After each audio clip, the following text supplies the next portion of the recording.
the next few minutes, I will explain how the largest chemical spill in California history happened. Then we will discuss root causes.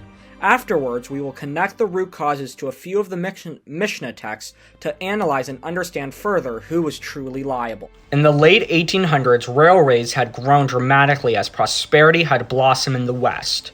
In California, engineers faced some of the toughest terrain challenges of connecting California with the Pacific Northwest, including the volcano known as Mount Shasta. To avoid the mountainous terrain, they had to find an alternate route that forced them into the Sacramento Valley.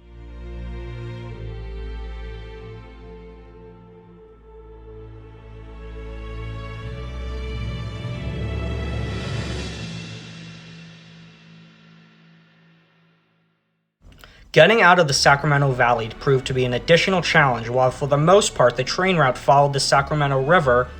In Cantera, it had to make a loop that was a 180-degree curve. The route had to take the train outside of the canyon. This loop was extreme, with very sharp or tight curve, and was very steep. In fact, trains needed extra locomotives to make the grade. These locomotives were housed in the tiny picturesque town known for its fishing called Dunsmuir. The city's slogan was "Home of the best water on earth."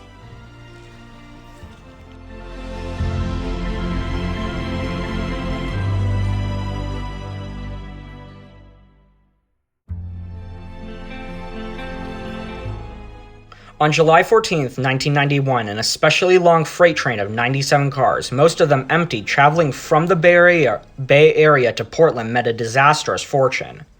At around 9:40 p.m., as the train was approaching the Cantera Loop, the lead locomotive and seven cars derailed. Some fell into the Sacramento River.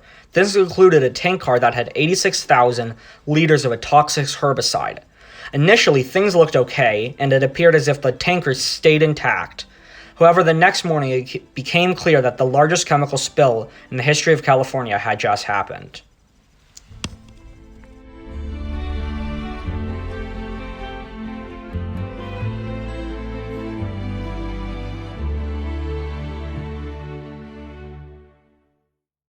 Mentum sodium is an extremely toxic substance, and when mixed with water, it can also create a vapor. Within hours, fish floating belly up were observed in the river. Almost every living organism between the Cantera Loop and Lake Shasta, approximately 40 miles, were poisoned, and in total, more than 1 million fish died. In addition, people in the nearby town of Dunsmuir also felt the vapor in their lungs.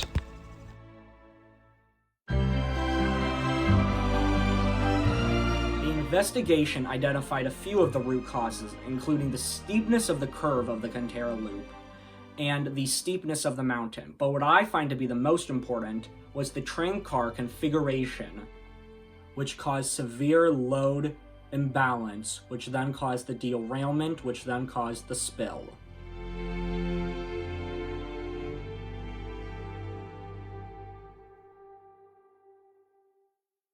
Now let's look at the Mishnah to further understand how the South Pacific Railway is liable for the damage made by their train.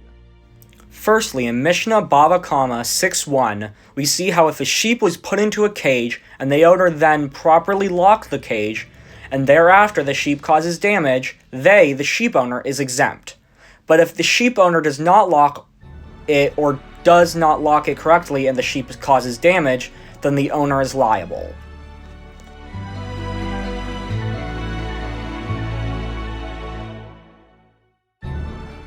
This Mishnah directly connects to these events because the railroad company did not make sure that the train cars were configured with good weight balance, which then made the train car derail and caused the trains to go into the river and cause the spill. By being neglectful in respect to the weight distribution of the train cars, it is similar to the sheep owner not locking the gate properly. Makes sense, right?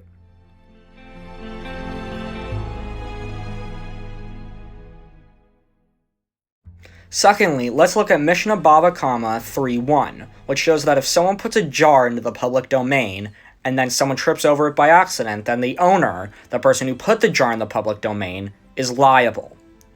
However, if the person who tripped on the jar did it on purpose, then that person is liable, and not the person who placed the jar in the public domain. Man, these rabbis are smart.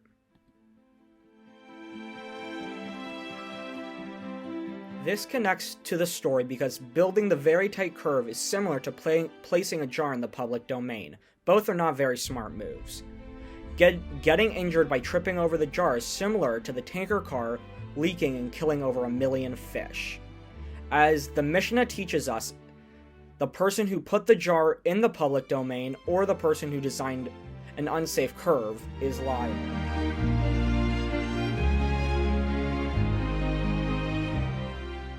The last text I want to talk about is Bava Kama 6:5.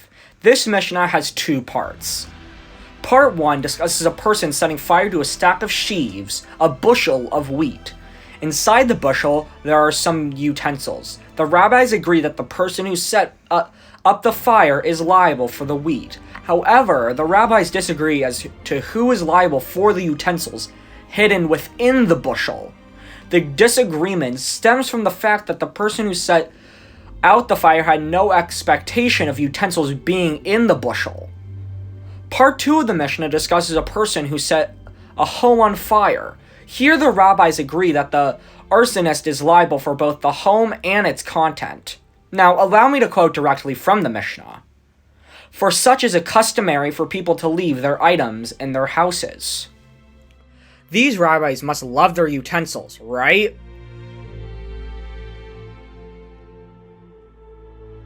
These connect to the story because the train company configured the train cars incorrectly with a weight imbalance.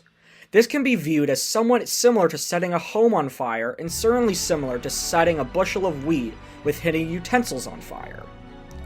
In my mind, the train company did not intend for the derailment and spill to happen. As such, it is more similar to setting a bushel of wheat on fire, as the person setting a bushel of wheat on fire may have not intended to cause real damage. At the same time, the hazardous material on the train is similar to the content of a home, as there is an expectation that a train is likely to carry hazardous material. With that in mind, the train company is likely liable for the damages, which is similar to having to pay for the wheat and utensils, and while a stretch, the home and the items in the home. I hope you enjoyed the video and found it educational. Thank you!